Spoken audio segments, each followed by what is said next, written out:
It is the opinion of this court that Benjamin James Tabor met death as a result of bullet wounds inflicted by a person or persons unknown. This coroner's jury is convinced that the material suspect, one Evie Webster, shall be released on the suspicion of murder charges previously made. Testimony of the witness is conviction enough for this court.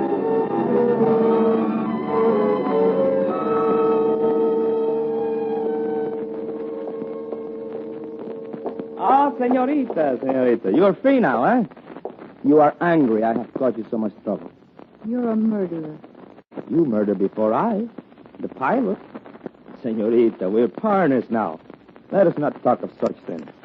Let us rather make plans to settle up our little account. Yeah, I was just thinking about that. Oh, we're going to get along fine, you and I. Fine.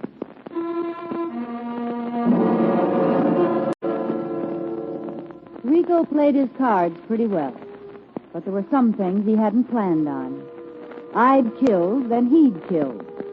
The way I looked at it, it was my turn again.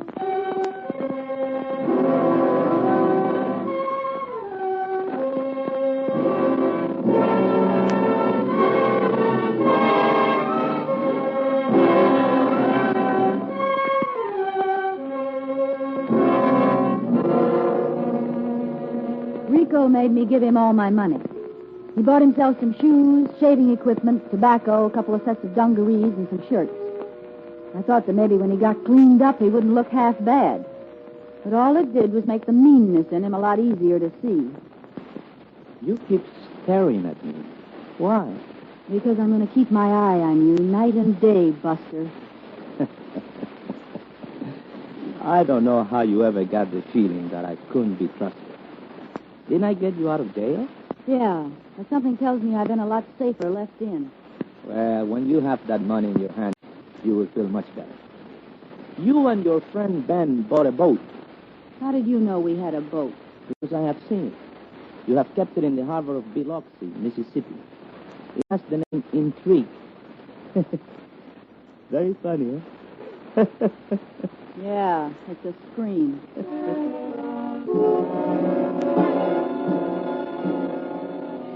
We took the train down to Biloxi, and in 2 days he had the Intrigue ready to move. The boat was a 40-foot auxiliary sloop, and I knew nothing about it. But as usual, Rico knew everything. We pulled out for Veracruz.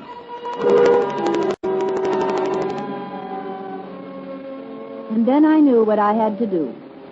When we hit port, I was going to take off and beat him to that money. I knew I could get to it before he could. And then I'd go right through the other side of the mountains, and he'd never find me again. It was night when we pulled into Veracruz. We tied up, and he decided we'd bunk in until morning. I waited until I thought he was asleep. Then I walked quietly over to him and hit him with a piece of 2x4. He never moved. 4 hours later, I hired a car and drove to Acayuca. It was early morning when I got to the only hotel, a small, beat-up plaster building. When I asked for a room, I got a shock. Si, señorita Webster. We have been expecting you. A room is ready. Expecting me? You were expecting me? Si, señorita. Come this way, please. He moved down the corridor, and I followed. We reached the door. He swung it open, bowed, and walked away. I couldn't believe it. But I knew what I was going to find even before I saw it. Do you like the room? Rico, You do not know what to say, huh? No. Well, I do.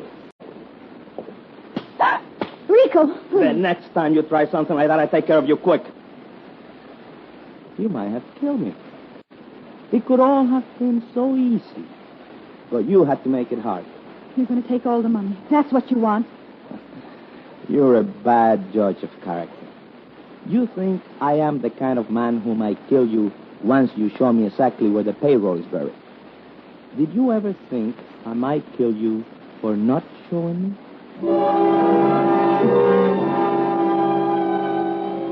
I made up my mind right then. I was going to kill Rico long before he saw that money.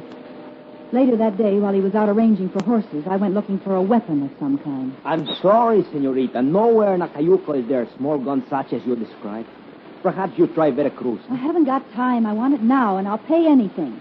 But what good is money when there is no gun? Don't you have a black market here or something? For what you want a gun? For protection. Oh, that's all? Un momento, senorita. Here is the greatest little protector in the whole world. 8 inches long, sharp as a razor. I don't know anything about a knife. What is there to know? Just, and the throat is cut. That is, if you want to cut a throat.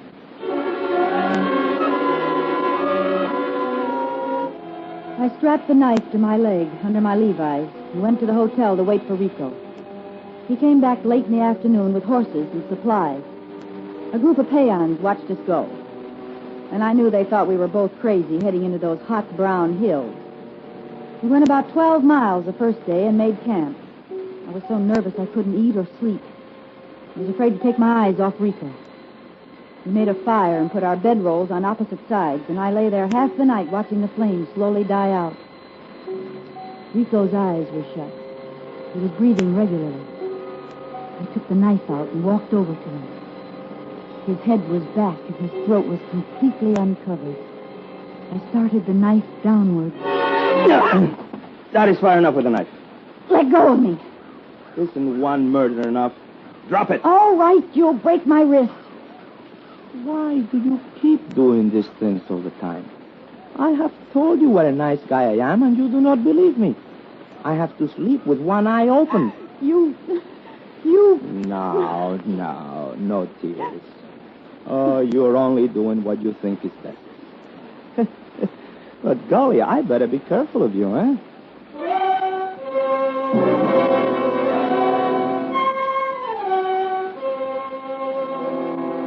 He was laughing at me, and there was nothing I could do.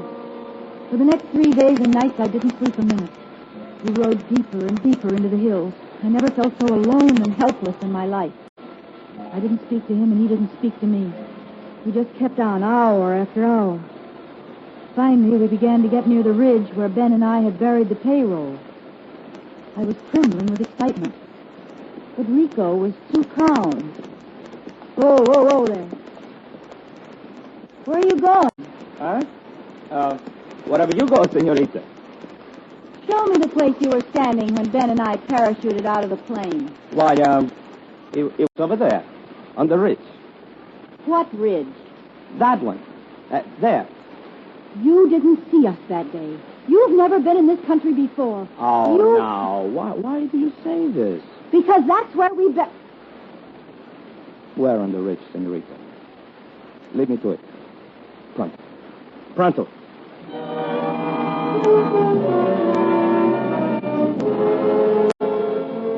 And he had me again.